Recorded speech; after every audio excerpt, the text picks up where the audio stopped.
дорогие, перед началом моего влога, в котором вы увидите, как я готовлю для нас обед, как я разделываю индюка, я все-таки, закладывая его в кулечки, в пакеты, подумала, и мне очень захотелось с вами поделиться и попросить вас об одной для меня услуге, если вам не трудно.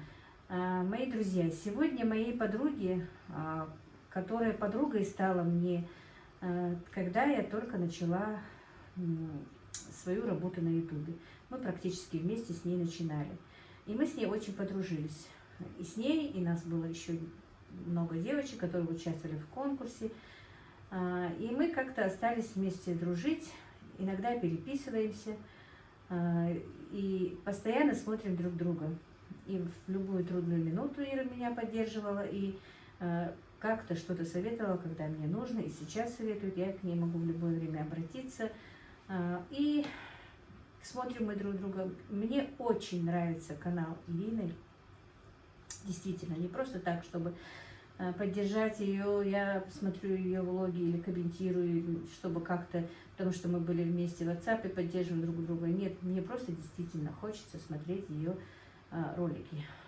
Там очень интересно, потому что еще я очень люблю море, а Ира живет в городе, где это море совсем близко, и она каждый день туда ходит. Ира жила и выросла до 20 лет, по-моему, до 19, до 20, точно не могу сказать сейчас, в Чечне, в Грозном, и муж ее тоже. Они оттуда, они поженились, потом уехали в Москву, а из Москвы уже, точно не могу тоже сказать, не вспомню сейчас, то ли 7, то ли 8 лет, не знаю точно, живут во Франции, в красивом городе Ницце. Они показывают красоты этого города, красоты моря, красоты подводного плавания. У нее муж занимается этим, в хобби у него такое подводное плавание. Это очень хорошая семья, это очень позитивные люди, это очень спокойный, хороший канал. И сегодня Ире, мои друзья, исполняется 50 лет, у нее юбилей. Я утром поставила ее ролик в сообществе, чтобы вы хотя бы немножко там ее поддержали и посмотрели. Но мне все-таки вот захотелось, чтобы еще раз с вами поговорить, и все-таки вы, если вам не трудно, пожалуйста, зайдите к ней на канал, сделайте для нее просмотр. И если вам не трудно, напишите, что вы от меня, и поздравьте ее с днем рождения. Сегодня Ире исполняется 50 лет.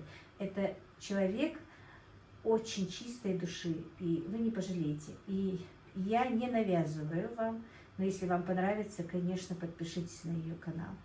А так хотя бы зайдите и поздравьте, и скажите, что вы от меня. Я хочу такой сделать сюрприз для нее, помогите мне сделать этот сюрприз.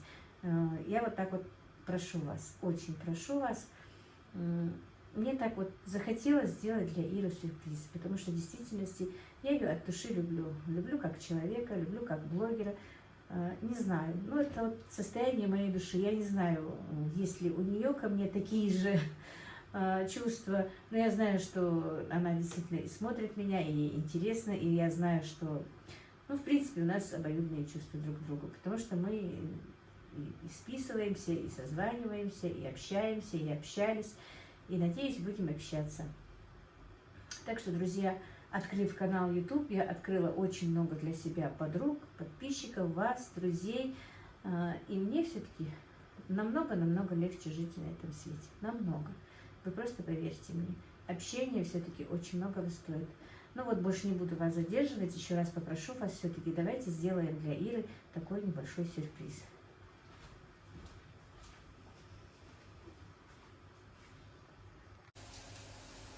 Мои дорогие, добрый день. С вами снова Лила. Друзья, решила с вами, пока я тут что-то делаю, покажу, что я делаю. Потому что все мне пишут и говорят, что вам интересно, что я делаю. А делаю я обед. И, знаете, такой неприхотливый, конечно, обед. Все из того, что у меня было, как говорится, друзья. Сегодня с утра ничего не могла снимать, потому что была уборка генеральная на кухне. Ну, полугенеральная, не сказать, чтобы генеральная, потому что не мыла еще газовую духовку. И давно-давно собираюсь ее мыть, но еще тем более она у меня сейчас испачкалась от того, что я делала разные запеканки, разные заказы, курей жарила. Так, друзья, оказывается, у меня картошечка немножечко подгорела, поэтому я ее переложила сюда. Ходила молиться, поставила картошку, а там пока помолилась, пока у меня птички выводятся еще немножечко, цыплят. Ну и картошка, короче, у меня чуть-чуть подгорела. Ну ничего. Самое главное, она не соленая. Обычно, когда... Ой, вы меня шатаетесь. Обычно, когда подгорает картошка, заканчивается вода, картошка бывает соленая. Я ее не так сильно солила. Значит, что я хочу делать вам? Объясню вам, чтобы было понятно для вас. Занималась утром уборкой, разными делами.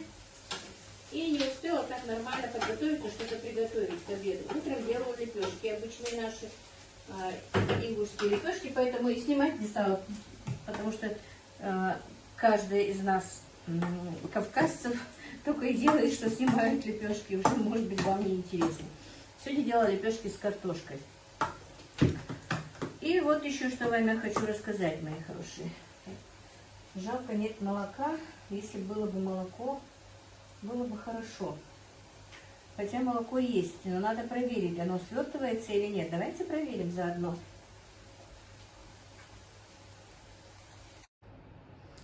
Так, поставила кипятить молоко. А тем временем я соберу на стол, пока все это происходит. Значит, мои хорошие, знаете, что я делаю? У меня оставались из заморозок, которые мы делали, если помните, которые... Ну, получается, мы с вами делали.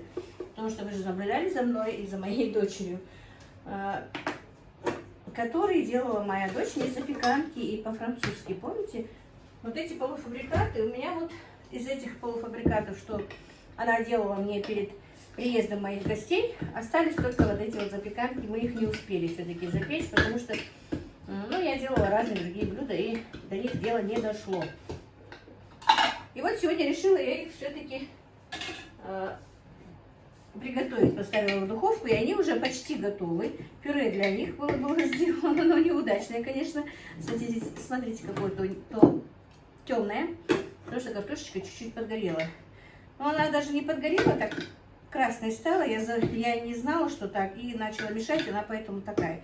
Если бы я снизу не взялась за нее, то ничего страшного не было. Так, у нас сегодня дома только трое. Я, моя мама и сын, который приехал из Москвы, Джабраил. Он попросил у меня сварить суп рисовый. Не знаю, соскучился по этому супу. И он очень соскучился по домашним соленьям и вареньям. Поэтому открыла ему, вот видите, баночку клубничного варенья. Оно, конечно, у меня чуть-чуть жидковатое получилось в прошлом году, не очень-то удачное. Но ничего. Так, сейчас я буду греметь посудой, поэтому вас отключу. Потому что я не дотягиваюсь до них. Не хотелось греметь посудой.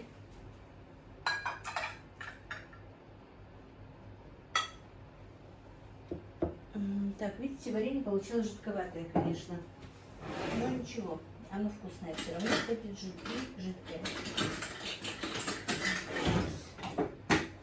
Поставлю в холодильник. Друзья, вы мне пишете, многие очень переживаете, что я устала, что я делаю для себя большую нагрузку. Ну, конечно, да, нагрузка была у меня.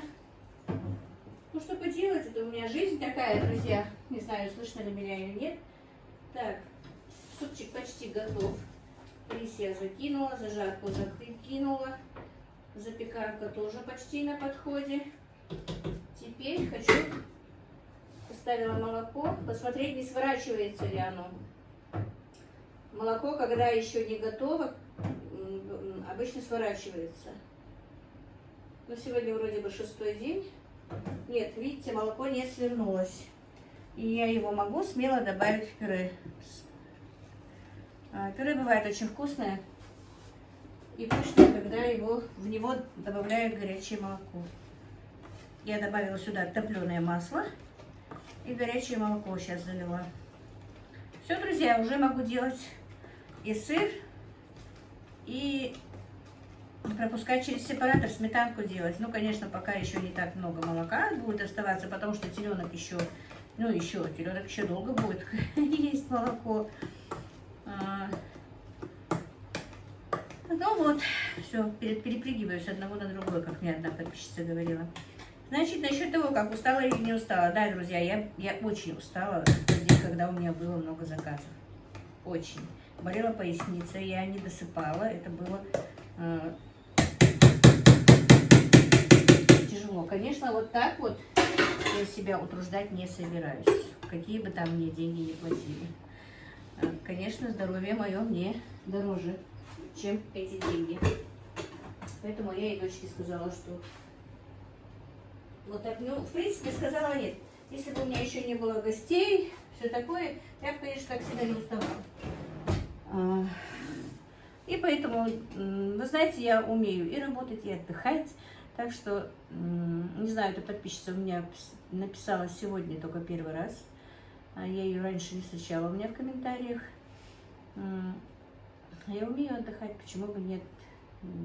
Я знаю, что мне нужно и отдохнуть, я знаю, что мне нужно и поработать. Но так получилось эти 2-3 дня, мне нельзя было подвести свою дочку. У меня были гости, много чего. Это все вместе просто совпало. И все когда-то все равно заканчивается, друзья. Заказов пока нет. И родственники мои тоже уехали, и я вполне уже пришла в такую обычную свою рутинную жизнь, неторопливую. Я уже с возраста не тороплюсь. Раньше, да, я и суетилась, и бегала, и на износ шла. Но сейчас нет. Сейчас не так уж, конечно. Поэтому я и отдыхаю. Вот так вот, друзья. Вчера уехали мои гости, конечно, очень скучно. Я еще не могу привыкнуть к этой тишине. Я не могу привыкнуть, что мне как-то что-то мне надо готовить меньше, если честно. Тем более еще и свои же мальчики у меня сегодня, их дома нет. И Дивера даже дома нет. И поэтому мне немножко странновато. Даже Джабраила не было до обеда дома. Он куда-то уходил, он только что пришел. Для меня это очень странно. И как-то вот непривычно.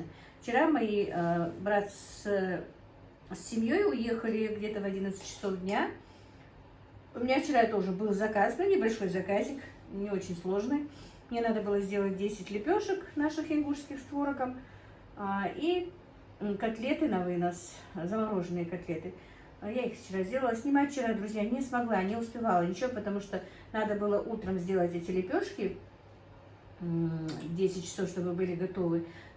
И котлеты, это уже котлеты, другой был заказ. И к 10 часам накормить тоже своих родственников, которые уезжали. Поэтому утро было такое вот, так же, как и позавчера в моем ролике. Все хотела успеть, но успела, алхамдулилла, все прошло нормально. И родственники, не поев, не вышли, у меня поели, успели лепешки поесть с картошкой. И лепешки я успела сделать, и котлеты сделала. Но, конечно, к обеду устала. Как раз приехала Мадина, и не как раз, а они приехали перед этим. Они переночевали перед этим. Приезжали они. Конечно, они мне ночью не спали не дали спать. Я очень была уставшая вчера. Но они уехали вчера вечером тоже. И поэтому вот, как только уехали мои гости, мы прибрались, посуду убрала дочка. И я легла с Аишкой спать. Мама говорит, я дальше буду сама убирать, а ты ложись с Аишкой, уложи ее. Потом, говорит, встанете и сделаете и для себя, и для меня съемки. В основном вы все знаете, что у моей дочки тоже канал с внучкой. И она говорит, мама, ты поснимаешь ее вместе там с цыплятами, с телятами, и сделаете влог. Ну, сделаем друг друга влог такой. А сейчас, говорит, идите ложитесь и отдыхайте. Когда это она говорила, было где-то 2 часа дня. Мы с Аишкой легли, и вы не представляете, я проспала с девочкой до 6 вечера, 4 часа спала. Так что это тоже ответ той женщине, которая мне писала, ну, нужно и спать, нужно и есть, нужно и отдыхать. Еще одно. Друзья, какой бы зоопарке я ни была, чтобы не было, как бы я не уставала, но кушать я никогда не забываю. Она тоже переживала, что я и не ем, не сплю, не отдыхаю. Если бы я не ела и могла себя ограничить в еде, конечно, я бы не была в такой весовой категории, как сейчас. Прибавила килограмм 6, это 100% за этот год. И очень бы хотела скинуть, но не могу почему-то, не знаю. Вот, тут силы воли не хватает, чтобы не есть так много. Хотя, как бы, много я и не ем, но ем. Если бы я не ела, я бы не поправилась. Может быть, двигаюсь сейчас поменьше, не знаю.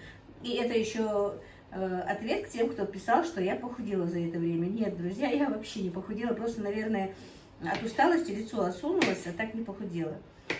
А очень бы хотелось похудеть, потому что действительно не влезаю ни в одну свою одежду.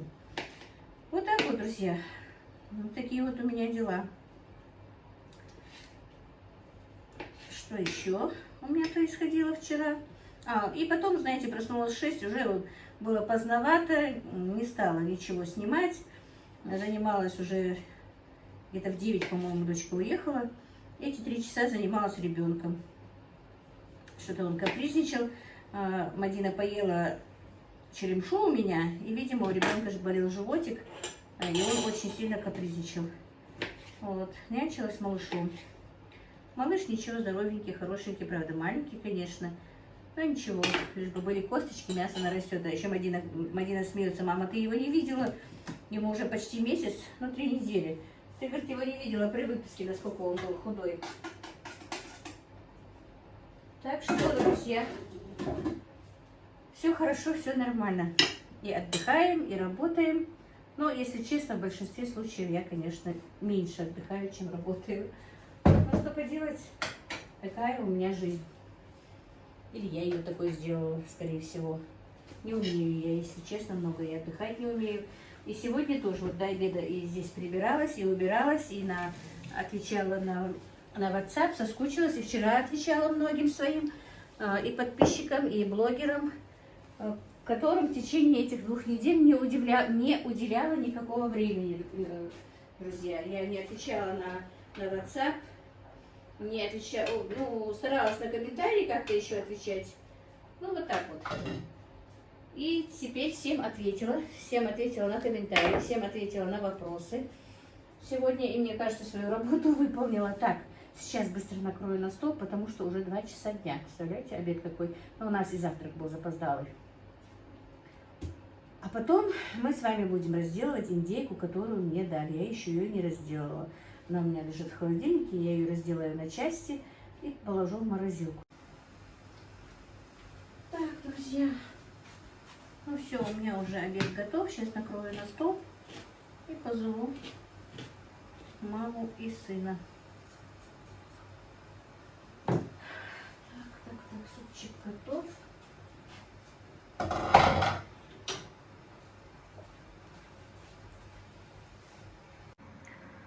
Так, вот, друзья, вот так вот я накрыла стол. В принципе, не очень-то заморачиваюсь. Прямо вот на ходу, на лету все приготовила, потому что была у меня заготовка, заморозка. И был у меня бульончик, и был у меня мясо вареное. Поэтому буквально за 15 минут все это сделала. Запеканка, правда, пеклась 25 минут. Сейчас мы пообедаем, а потом будем разделывать с вами индюка. Приятного аппетита, кто в это время, когда видит мой ролик, кушает. Так, друзья, мы пообедали, посуду я помыла, со всем этим справилась. Теперь будем справляться с таким вот огромным индюком. Интересно, сколько он килограмм весит. У меня нет весов, вообще-то есть. Я сейчас взвешу и покажу вам, сколько он весит, не очень интересно. И, мои дорогие, чтобы не шуршать этим пакетом, я его взвесила, и индюк весит почти 10 килограмм. Чуть-чуть, там не хватает каких-то граммов. Вот 10 килограмм. Представляете, сколько мяса здесь? Как раз зашел мой сын и говорит: мам, ты что, хочешь что-то делать из индюка? Я говорю: не сейчас, а делать буду. Вот сразу за раз одного индюка, я говорю: да нет, зачем он нам? Такой огромный индюк за раз. Конечно, нет. Мы сейчас его на части, и, наверное, раза 4-5 можно будет из него что-то сделать. Из грудки что-то придумаю. Может быть, половина на котлетки, а половина на стейки. Ну, посмотрим. Сейчас я тут немножко нужно пеньки убрать. Потом, когда буду разделывать, подключусь. Моська, почуяла индейку, да?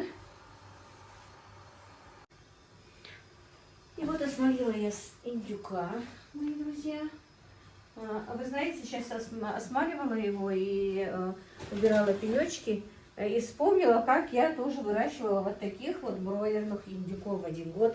Ну, кто со мной давно, наверное, помнит, как я рассказывала об этом. У меня я вырастила 220 индюков суточного индюшонка и до конца. Это ужасный труд, и скажу вам честно. Может быть, ну просто или потому что первый раз я это тогда делала, и не было каких-то условий у меня нормальных, но выращивать индюков это жутко было. Вот я сейчас удивляюсь, что у меня он 10 килограмм, все-таки большой, а теперь вспомнила, где, ну, чисти его. У меня индейка тогда бывала самая такая, средний вес индейки, не индюка, 9-10 килограмм. Представляете, вот такая вот индейка. Это было что-то. А индюк у меня весил в среднем 15-16 килограмм. А одного индюка я вырастила до 23 килограмм. Он бы и дальше набрал, но я побоялась. Потому что он вес набирал, ему уже было очень тяжело ходить. Я боялась, что он не выдержит, и зарезала. Если честно, мы хотели посмотреть, до какого веса он все-таки вырастет. Последний месяц они у меня были на кукурузе, но он все равно очень хорошо прибавлял в весе. И в момент, когда мы его зарезали, он весил 23 килограмма. Представляете? Это не индюк был, а баран целый. Вот так вот, друзья, вспомнила, пока осмаливала. И это не... Я не преувеличиваю. Люди, которые покупали у меня индюков, могут это подтвердить просто. Вот такие вот дела, друзья. Сейчас разделаю, не буду отнимать у вас времени. Ну, Моська, уйди, пожалуйста. Вот, друзья, помыла я, разделала, помыла. Теперь буду понемножечку... Ну, вы знаете, я не хочу пока разделывать как-то индейку, потому что, ну, не знаю, что я из нее буду делать. Пока вот такие вот типа стейк из грудинки сделаю. Единственное, что остальное просто положу в кулечки, потому что я не знаю, еще не придумала, что я буду делать, и поэтому не хочу. Может быть, я буду гуляш делать из одного окорочка вот такого, на мелко порублю. Может быть, запекать буду по мере поступления, короче. Вдруг гости придут, может быть, я его всего запеку. Поэтому как-то вот сейчас, сегодня мне не хочется с ним ничего делать. Просто вот эту грудинку я немножко пластами нарежу. Может быть, и отобью, скорее всего. И все. И, друзья, по поводу еще комментариев, которые мне пишут, я знаю, что вы за меня переживаете, за меня волнуетесь, и хотите, чтобы мои мальчики канализацию мне сделали, и чтобы чтобы вода была горячая, пишите, и пишите, чтобы мне купили посудомоечную машину. Большое вам спасибо. Друзья, ну да, одна мне пишет, что даже недорогая посудомоечные машины, не очень дорогие, что в Хасавюрте их можно купить за 10-12 тысяч. Если честно, я никогда не смотрела, сколько они стоят. Дело в том, что сюда, в эту кухню, мне ее просто некуда ставить. Во-первых. Во-вторых, даже жалко ее сюда ставить, потому что кухонька настолько, не знаю, сказать, ее, ну не буду говорить, ну не тот вариант, чтобы сюда ставить посудомоечную машину. Лишь бы мне сделали канализацию и с горячей водой бы мне помогли. С горячей водой уже мой сын справился, говорит, сейчас посмотрим, вроде бы котел он там что-то исправил, говорит, что будет горячая вода. И буквально уже хотел сейчас смотреть за канализацией, но я ему сказала, дай мне минут 10, чтобы я закончила свой влог, и он займется канализацией. Вот тогда уже у меня будет больше времени, друзья. А посудомоечную машину, если и будем покупать, то только в новую кухню. И надеюсь, новая кухня тоже у меня когда-нибудь будет, когда-нибудь я ее закончу делать. Вот так вот, друзья. Мне очень нравятся стейки из индейки, поэтому я хочу вот именно из грудинки сделать стейки. Даже не хочу перекручивать ее через мясорубку, чтобы, ну, жалко мне котлеты именно из индейки. лучше, по-моему, стейки все-таки сделать. Вот такие вот, друзья, у меня сегодняшние дела. Вот. Я сказала, что выводятся у меня цыплята, но их мало. Там у меня было больше гусиных яиц, но гусиное яйцо почему-то оказалось не оплодотворенным. И почти ничего там нет. Там 2 или 3 яйца гусиных лежит. А куриных 15 штук вывелось. И, видимо, опять в инкубации что-то. Я же снова была на свадьбе, почти неделю нормально не ухаживала за инкубатором, за яйцом. И 4, даже 5, по-моему, цыплят родились кривоногими. Значит, что-то тоже опять, или я воду не вовремя подливала, или переворачивала не вовремя. Я точно не знаю, из-за чего это получается. Но они вот получились вот такие вот. Так, вот, друзья, вот такие вот стейки получились у меня. Я их чуть-чуть отобью. Может быть, сейчас отобью, а может быть и нет, потому что сын спешит, хочет мне сделать мою кухню. Может быть, просто сейчас заморожу это все как есть, а потом по мере, как буду готовить что-то, и буду заранее подготавливать. Вот так вот, друзья. Ну, на этом я свой влог закончу. Сейчас быстро разложу это все по кулечкам и займусь остальными моими делами. Вот так вот, друзья. Спешка на моем канале уже, я надеюсь, закончилась. Будет спокойная, обычная жизнь. На это тоже я очень надеюсь. Я вам очень всем благодарна. Я не устаю это вам говорить. Вы у меня самые лучшие подписчики, и это мне тоже говорят многие блогеры. Я даже боюсь, что они моих подписчиков сглазят. Огромное вам спасибо, друзья, огромное, просто безмерное. Спасибо, что смотрите, спасибо, что комментируете, спасибо, что тратите время на просмотр моего канала. Мне это очень приятно. Для меня это огромная помощь, вы просто даже не знаете об этом, что это в действительности огромная помощь. Когда я открывала канал, я и не знала, что со стороны Ютуба у меня будет такая поддержка. Во всех планах, что в моральном, что в финансовом. И это благодаря вам, мои хорошие. Большое-большое вам спасибо. Ну вот как-то так у меня сегодня.